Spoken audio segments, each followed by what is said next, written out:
too rude.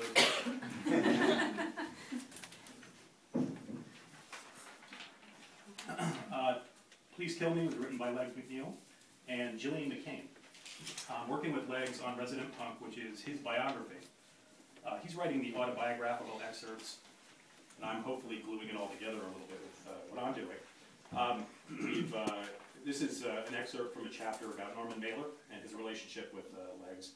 And it begins at the tail end of a party after Mailer first saw the Ramones and Shrapnel, a band that Legs was managing, at CBGB's.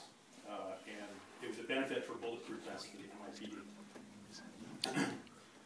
We were so drunk, we were huddled together on some chairs of the bed, kind of swaying because the room was about to start spinning, Legs remembered. Norman finally said, "You have to interview me, you have to interview me." Norman might have indeed been drunk that night, but he really had meant for Legs to interview him, clearing time the following day to make it work. Legs did not show up. Norman's office called Martha Thomas's and said, "Where's Legs?" Legs remembered. I thought, I didn't think Norman really wanted me to have me interview him. I thought he was just saying that to be nice. Legs got it together and made it out to Mailer's nautically themed Brooklyn Heights apartment the next day. I was really hungover, Legs said, and Norman wanted me to climb around in his big apartment. He had all these catwalks to get to the 3rd floor, and you know me in Heights. I was like, no, fuck that, no, I need a drink. And Norman got me like gin or vodka, and I was like, no, I need beer. With the drink order settled, the pair retreated to Mailer's tiny office at the end of the hall and turned on the tape recorder.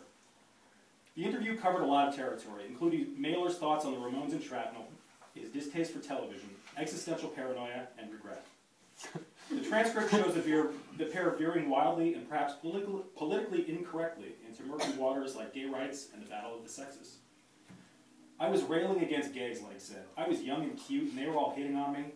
This was a time when you'd walk down Christopher Street and there'd be hundreds of gays along the sidewalk, 3 or 4 deep, dressed in the most outrageous clothing, making catcalls and snide remarks as we passed. Basically, they were sexually harassing me. Ha ha ha. The Norman Mailer interview was published in the September 1979 issue of High Times. High Times was offering me more money, Legs remembered. Doing it for Punk magazine, it just seemed like it would never come out. Though Roberta Bailey took the official photographs for the High Times piece, author Victor Bacchus was also on hand to shoot the pair. When I did the photo session for them, there was clearly a real affection from Mailer to Legs, Bacchus said. Mailer would like a guy like Legs. He loves anti-heroes, and Legs was kind of like an anti-hero. It makes a lot of sense. Legs soon became a fairly regular fixture in the Mailer household. According to Mary V. Dearborn's book, Mailer, a Biography, Legs made an impression on Mailer's sons.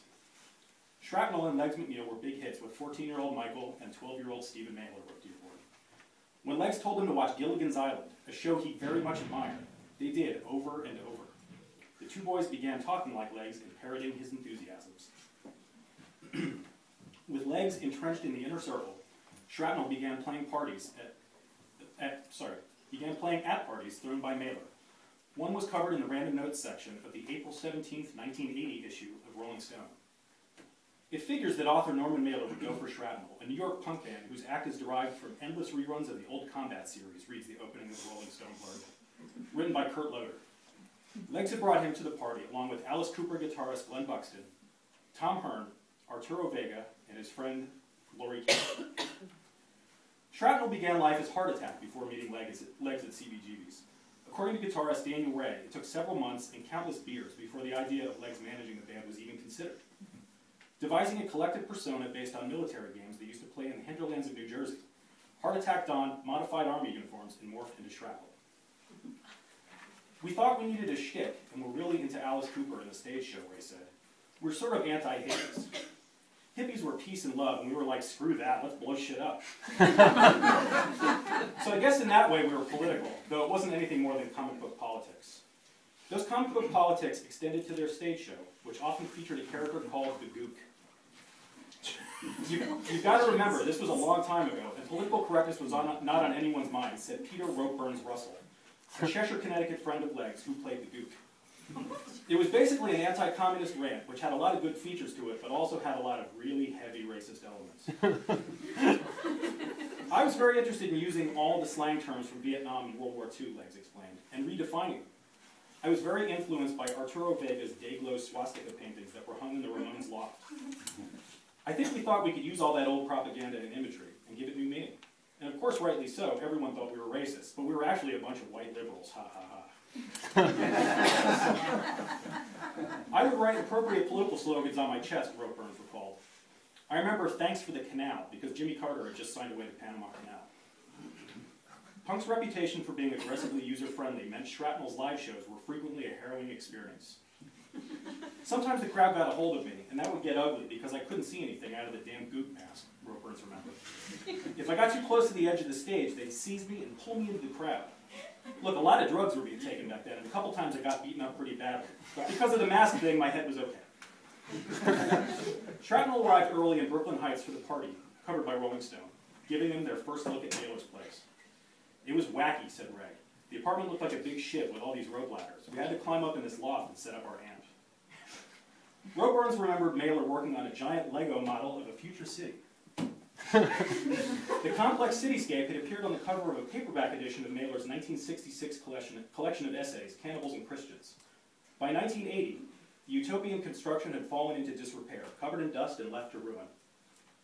He was going to order everybody's life with it, which was a little strange considering how his was, Ro Burns said. The different colors were all like different sectors. It was all very kind of 50s modern. He and I talked a lot about that, and we were both drinking pretty heavily. Among the party guests that night were Woody Allen, Shelley Winters, Kurt Vonnegut, and former light heavyweight fighter Jose Torres. Shrapnel was unmoved by the heavy dose of celebrity. Woody Allen hid in the bathroom all night, Legs remembered, and people kept knocking on the door because they had to pee or do coke or whatever. But Woody wouldn't open the door. Finally, he opened the door a little and peeked out, and Arturo Vega opened the bathroom door all the way in and said to Woody, "Boy, you really are shy, aren't you?" Then Arturo closed the bathroom door on him in disgust. The punks weren't just impressed with Woody Allen's fame, but also their hosts. We were pretty young, so we weren't starstruck by this famous author, said Ray. He was just this cool old guy who could hold his liquor, was pretty funny, and had a hot young wife. It was the kind of thing we mentioned to our parents, and they'd go, "What?" We'd be like, "Yeah, but David Johansen was there too," and they'd say, "Who?" Hurt remembers being far more starstruck at the time by Alice Cooper lead guitarist Glenn Buxton than he was by Mailer. To me, that was really cooler than Norman Mailer, you know, Hearn said. We rode around in Glenn Buxton's Trans Am with the T-top, Trans Am. Famous car. I don't have an image of that, but. And he was flying down whatever avenue it is, going to the Mud Club, and you get all the green lights. Wow, now this is fun. According to Ray, a wrestling match between Legs and Mailer, mentioned in Rolling Stone, actually began as a scrap between Legs and Glenn Buxton. Norman couldn't just stand by and watch someone wrestling in his house without getting involved, Ray remembered. He grabbed Legs, and they went flying over, and Glenn Buxton went flying on the ground. Someone was bleeding, but it was all in good fun. Legs remembered opening up a cut on Mailer's ear, though he believed it had recently been lanced in a doctor's office, and there was a fresh scab which came off while they grappled. Hearn recalled the fight getting a little more serious once the blood began flowing. Legs was getting the worst of it because Norman was way bigger, Hearn said. But they're both about equally drunk, I would say. Legs is very slippery, and at the time, well, we were in our 20s, so he must have had 25 or 30 years on Norman. But yeah, he was getting the worst of it, no question. And that was standard. When Legs was in a fight, Legs was losing the fight. That's all there was to that. Shrapnel singer Dave Windorf remembered the party getting even weirder as it wound down. We started to mingle, and I'm getting drunk, and the crowd is melting away, Windorf said in a 2012 interview with Tom Sharpling of Low Times. And finally, it was just Norman, Mr. Mailer, and us, the people that could never leave. According to Windorf, Mailer decided to impart some existential cake-based wisdom on his young guests, returning from the refrigerator with a cheesecake.